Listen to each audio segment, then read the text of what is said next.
सूत्रों के हवाले से बड़ी खबर आ रही है। चुनाव आयोग की बैठक लगातार जारी है। नवंबर और दिसंबर में चुनाव हो सकते हैं। चुनाव आयोग ने तैयार कर लिया है खाका। सूत्रों के हवाले से बड़ी खबर आपको बता दें, बैठक शुरू हो गई है चुनाव आयोग की, और चुनाव आयोग की इस बैठक में पर्यवेक्षक मौजूद है। 5 राज्यों के जो पर्यवेक्षक है वो भी मौजूद हैं। और सूत्रों के हवाले से ये बड़ी खबर कि नवंबर और दिसंबर में चुनाव हो सकते हैं।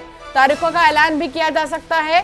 नवंबर और दिसंबर में चुनाव हो सकते हैं। चुनाव आयोग ने पूरा खाका भी तैयार कर लिया है, यानी कि किसी भी समय, हम कह सकते हैं किसी भी वक्त तारीखों का ऐलान किया जा सकता है। एमपी में एक चरण में चुनाव संभव है, ये बहुत बड़ी बात। एमपी में एक ही चरण में चुनाव संभव होंगे, इस सूत्रों के हवाले से खबर मिल रही है। फिलहाल संभावना है महज। छत्तीसगढ़ में 2 चरणों में चुनाव संभव बताए जा रहे हैं। तो बड़ी खबर इस वक्त की सूत्रों के हवाले से आ रही है और जानकारी ये मिल रही है कि चुनाव आयोग की बैठक में चर्चा हो रही है। चुनाव आयोग ने खाका तैयार कर लिया है पूरा चुनावों को लेकर। 5 राज्यों में चुनाव होने हैं। नवंबर और दिसंबर में चुनाव हो सकते हैं। मध्य प्रदेश की बात करें तो सूत्रों के हवाले से खबर है कि एमपी में एक चरण में चुनाव संभव होंगे, और सूत्रों के हवाले से जानकारी मिल रही है कि छत्तीसगढ़ में 2 चरणों में चुनाव संभव है। सुशील पांडे हमारे संवाददाता हमारे साथ जुड़ गए हैं। सुशील, फिलहाल सूत्रों के हवाले से ये जानकारी मिल रही है कि नवंबर और दिसंबर में चुनाव हो सकते हैं। आपके पास क्या जानकारी इसको लेकर?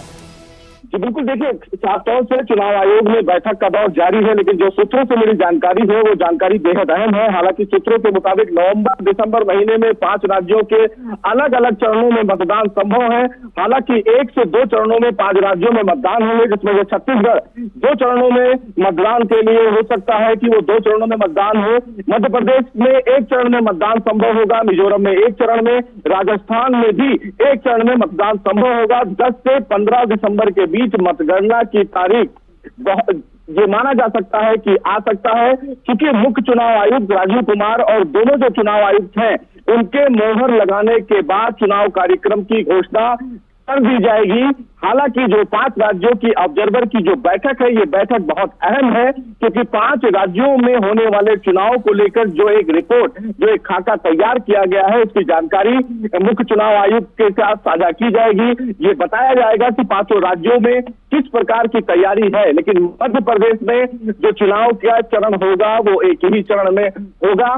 चुनाव प्रक्रिया संपन्न कराने के लिए पोलिंग बूथ कितने होंगे, पैरामिलिट्री फोर्सेस कितनी तैनात की जाएंगी, कितनी ज्यादा मशीनें लगाई जाएंगी, दिव्यांग और सीनियर सिटीजन के लिए किस प्रकार की व्यवस्था की जाएगी, इन तमाम पहलुओं की जानकारी फिलहाल चुनाव आयोग के द्वारा दी जा रही है। लेकिन लगभग जो हमारे सूत्र हैं उनके मुताबिक एक बड़ा खाका तैयार कर लिया गया है कि किन चरणों में, कितने चरणों में किन राज्यों के चुनाव को संपन्न कराया जाए। और इसीलिए ये बैठक है। माना यह भी जा रहा है कि चुनाव आयोग में जो फ्रीबीज है उसको लेकर फिलहाल अभी चर्चा जारी है कि किस तरह जो फिलहाल लोगों को सामान या पैसे गिफ्ट किए जाते हैं उस पर चुनाव आयोग लगाम लगाए, क्योंकि चुनाव आयोग की तरफ से इस पूरे विषय पर एक विशेष तैयारी की गई है, एक विशेष टीम बनाई गई है कि इस बार के चुनाव को निष्पक्ष तरीके से कराने के लिए किसी भी तरीके से लोगों को लुभाने के लिए राजनीतिक पार्टियां कोई हथकंडा ना अपनाएं। और अगर वो कोई हथकंडा अपनाती है तो चुनाव आयोग इस पूरे मामले में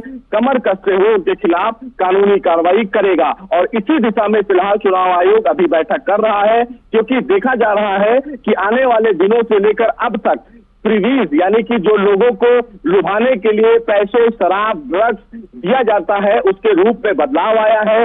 पहले पैसे दिए जाते थे, लेकिन अब डिजिटल पेमेंट के द्वारा उन तमाम लोगों तक फायदा पहुंचाया जा रहा है। तो इस पर भी ईडी जो जांच एजेंसी है उनको नजर रखने के लिए कहा गया है। जो बड़े शराब विक्रेता है, जो बड़े राज्यों में बड़े शराब विक्रेता है, किंगपिंग है, उन पर भी नजर रखने के लिए चुनाव आयोग ने कहा है। लेकिन ये साफ है कि चुनाव आयोग ने लगभग खाका तैयार कर लिया है, तैयारियां पूरी कर ली है, और तमाम राज्यों में किस किस चरण में चुनाव होंगे इसको लेकर जानकारी कहीं ना कहीं सूत्रों से मिल गई है। जी बिल्कुल, देखिए, और सबसे बड़ी बात ये, किसी भी तरह इस साल के एंड तक मध्य प्रदेश हो या फिर छत्तीसगढ़ हो, यहाँ पर चुनाव खत्म कराने जरूरी है, क्योंकि फिर मुख्यमंत्री का कार्यकाल खत्म हो जाएगा।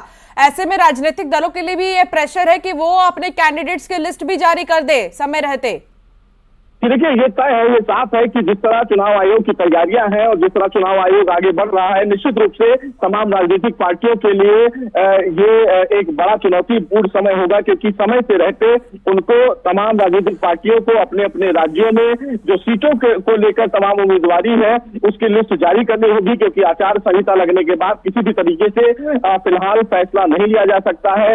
जो फिलहाल मुख्यमंत्री का पद होता है वो फिलहाल काम लायक नहीं रह जाता है, क्योंकि आचार संहिता लगने के बाद चुनाव आयोग सभी स्टेट को अपने अंदर टेक ओवर में ले लेता है। तो निश्चित रूप से कहीं ना कहीं इस पूरी प्रक्रिया को लेकर तमाम राजनीतिक पार्टियों की भी नजर इस पूरे मामले को लेकर है। लेकिन जिस तरह की खबर न्यूज 18 मध्य प्रदेश के द्वारा चलाया गया है, ऐसे में अब तमाम राजनीतिक पार्टियां भी अब टिकटों के बंटवारे को लेकर, टिकटों की उम्मीदवारी को लेकर भी लिस्टें जारी करने की संभावना की ओर जरूर बढ़ेंगी, क्योंकि चुनाव आयोग की तरफ से हो रही बैठक तमाम राजनीतिक पार्टियों की नजर में भी है। जी ठीक है सुशील, आपसे आगे भी जानकारी लेंगे, लेकिन अनुराग हमारे साथ जुड़ गए हैं। अनुराग, क्योंकि देखिए बड़ी जानकारी ये मिल रही है कि एमपी में सूत्रों के हवाले से अभी ये जानकारी है कि एक चरण में चुनाव संभव हो सकते हैं। इलेक्शन कमीशन की बैठक शुरू हो चुकी है, इसमें पर्यवेक्षक भी मौजूद है, उनसे बातचीत हो रही है। अगर एक चरण में वाकई में चुनाव होते हैं तो ये कितनी बड़ी चुनौती होगी? देखिए, इसी बात का आकलन करने के लिए आज जो चुनाव आयोग है उसने पर्यवेक्षकों की बैठक बुलाई है कि क्या मध्य प्रदेश में एक चरण में पूरे चुनाव कराए जाना मुमकिन है, क्योंकि 5 राज्यों में विधानसभा का चुनाव होना है और जो दल होता है वो एक राज्य से दूसरे राज्य में पहुंचता है। तो क्या एक साथ पूरा चुनाव एक राज्य में कराया जा सकता है? क्या सभी 230 विधानसभा सीटों को लेकर चुनाव हो सकते हैं? इन तमाम बातों का फीडबैक जो आज चुनाव आयोग लेने का काम कर रहा है, और उसी के बाद ये तय होगा कि एक चरण या 2 चरण या 3 चरण में मध्य प्रदेश में चुनाव कराए जाएंगे। ये आकलन भी जो है चुनाव आयोग की तरफ से किया गया है कि मध्य प्रदेश में कितने संवेदनशील और कितने अति संवेदनशील मतदान केंद्र हैं, क्योंकि उसी लिहाज से जो पुलिस बल है या जो आयोग का दल है उसको डिप्लॉयमेंट उनका किया जाएगा। तो ये तमाम आकलन करने के बाद ही आयोग इस बात का फैसला लेगा कि कितने चरण में मध्य प्रदेश में चुनाव होना है। लेकिन ऐसा संभव है कि एक साथ भी चुनाव हो सकता है, क्योंकि ईवीएम जो जिस तरीके से ईवीएम मध्य प्रदेश में पहुंची हैं, जो वीवीपीएट है वो पहुंची हैं, उसके मुताबिक यदि एक चरण में भी चुनाव कराया जाता है तो वो मुमकिन हो सकता है। लेकिन कितना सुरक्षा का अमला लगेगा, कितनी व्यवस्थाएं होंगी, कितने चुनाव के दल लगेंगे, इस बात का आकलन भी चुनाव आयोग को करना है। तो किस तरीके से ये मुमकिन हो पाएगा, इन तमाम बातों का आकलन करने के बाद ही आयोग फैसला लेगा कि मध्य प्रदेश में कितने चरण में चुनाव कराए जा सकते हैं। ठीक है, कुल 230 विधानसभा सीटें, और इनमें अगर वोटर्स की बात अगर हम करें तो क्या वोटर्स रेडी हैं अगर एक चरण में चुनाव होते हैं? देखिए, यदि एक चरण में चुनाव होता है तो कितना केंद्रीय बल लगेगा, मध्य प्रदेश का कितना बल लगेगा, कितनी गाड़ियां लगेंगी, कितने गाड़ियों के अलावा कितने संसाधनों की जरूरत होगी, इस बात का आकलन चुनाव आयोग को करना है। यदि हम बीते महीने की बात करें तब चुनाव आयोग का दल मध्य प्रदेश पहुंचा था और 3 दिन तक लगातार मध्य प्रदेश में जो चुनाव को लेकर तैयारियां हैं उनको लेकर फीडबैक लिया था, और उसमें एक मोटा मोटा आकलन आयोग की तरफ से किया गया है। लेकिन आज जब ऑब्जर्वर बैठक में मौजूद हैं तब उनसे इस बात का भी फीडबैक लिया जाएगा कि क्या ये मुमकिन हो सकता है कि मध्य प्रदेश में 230 विधानसभा सीटों पर एक साथ चुनाव कराया जा सके, और उसी के बाद आयोग फैसला करेगा। तो अलग अलग राज्यों में चुनाव होना है तो क्या एक एक चरण में अलग अलग तारीखों में अलग अलग राज्यों में चुनाव कराए जा सकते हैं, इन तमाम बातों की पड़ताल चुनाव आयोग कर रहा है, और उसी के बाद यह फैसला लिया जाएगा कि कितने चरण में मध्य प्रदेश में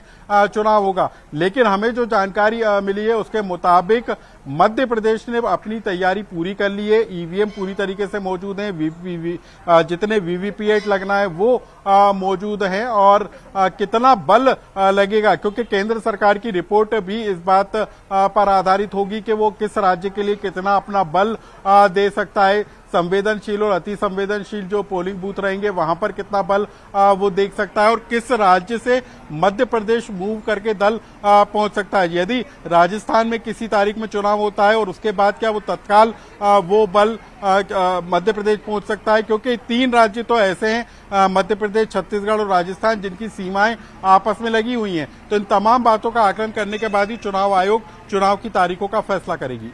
ठीक है अनुराग, बहुत शुक्रिया जानकारी साझा करने के लिए। सुशील, आपका भी बहुत शुक्रिया जानकारी साझा करने के लिए। इस बीच आपको सीधे लिए चलते हैं भोपाल, जहां उज्ज्वला योजना के तहत गैस सिलेंडर वितरित किए जा रहे हैं। महिलाओं